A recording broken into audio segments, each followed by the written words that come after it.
Hello YouTube, the Game Mechanic here, and I have for you another Part 0 video for our Summer Civ Marathon. Today, I am excited to show you the Mapuche, and despite their low ranking on my overall deity ranks, a pretty fun Civ to play. Swifthawk, unfortunately, is not an ability that works very well. This is an ability that sounds awesome and neat, and in practice, especially on deity, is kind of a bummer. If a Mapuche unit defeats an enemy within the borders of their enemy city, that city loses 20 loyalty. Established cities are going to be generating like 40 to 60 loyalty per turn. So unless you're somehow killing five units in the same turn, if not more, like loyalty flipping just doesn't wind up being a thing. I wish it did. I wish it was a thing. But it really it doesn't do much.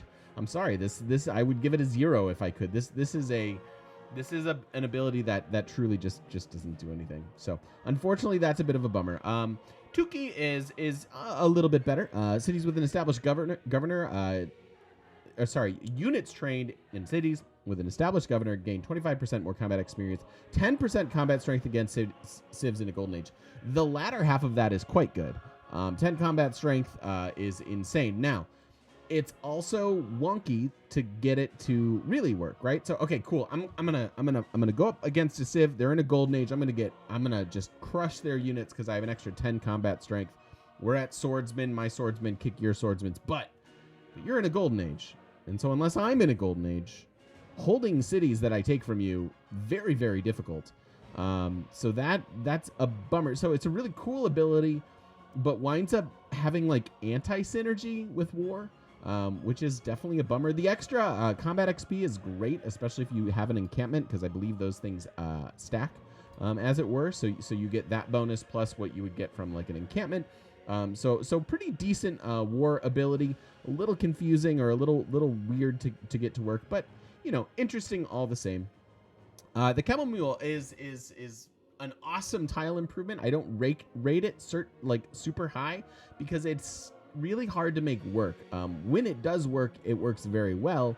However, when it does work, you're often overriding good district tiles in order to do it, and that's usually worth it. And I really do like this tile improvement. It's very strong, but it's hard to get a ton of them. You're not going to win a Theater Squareless culture victory with this alone. So while I like it, I don't rate it particularly high.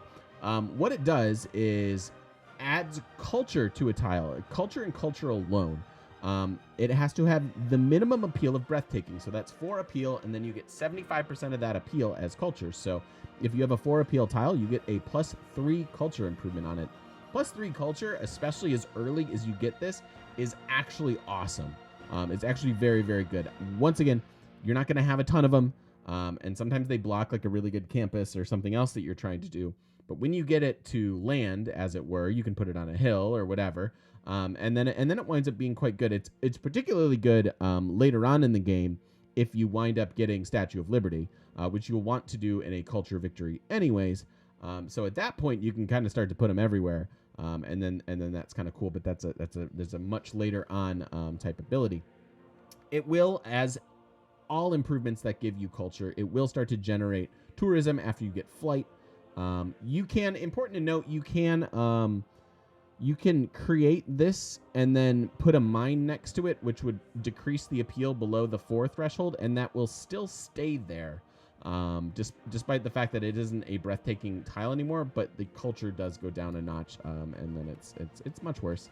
The Melon Raider, as I so affectionately call it, is a Renaissance era unit. It's basically a mobile musketman. It has similar strength to the musketman, but it has extra, obviously, movement because it's a cavalry class unit. Extra 5 combat if it's within 4 hexes of friendly territory, and cheaper pillaging, which is a promotion tree on light cavalry. Anyways, it's cool. It's a unit you can use. Mobile musketman sounds good to me. So if you wind up using this, you can plan an interesting war around it. Obviously, it's a unique unit, so you don't have to have any particular resources in order to make it work. The one real complaint out of me is that you can't pre-build it. So once you have to start building them once you unlock the tech, and that winds up being a bit slow as far as war is concerned. The one unspoken thing that you don't see here is that the Mapuche have maybe the best start bias in the game. I believe, I don't know the specifics of what it is in the code. I could look it up, but it's basically a peel, and so you wind up finding just like wonders or just mountains. Coast is sometimes good. You can basically roll some of the best, most ridiculous starts with the Mapuche, which is quite fun, and we have a decent one in store for you. As usual, this is a new world age, and what we are back to. I don't think I mentioned this in the previous one. I use these particular settings come from a mod called Yet Not Another Earth Maps pack. The link should be below for you. And what these 2-to-1 ratio maps do are basically add in a handful of tiles. It's really not much. I think on small, it winds up being like 17 total tiles or something like that. But we've been using it just to maybe be able to squeak in one more city. I don't think this game we used it, however. But if you were wondering about that from previous videos, that is what that does. And there you go. Those are my thoughts and feelings on Lautaro. He is a very fun leader to play, especially if you wind up going for culture victory or wind up using the chamomile quite a bit.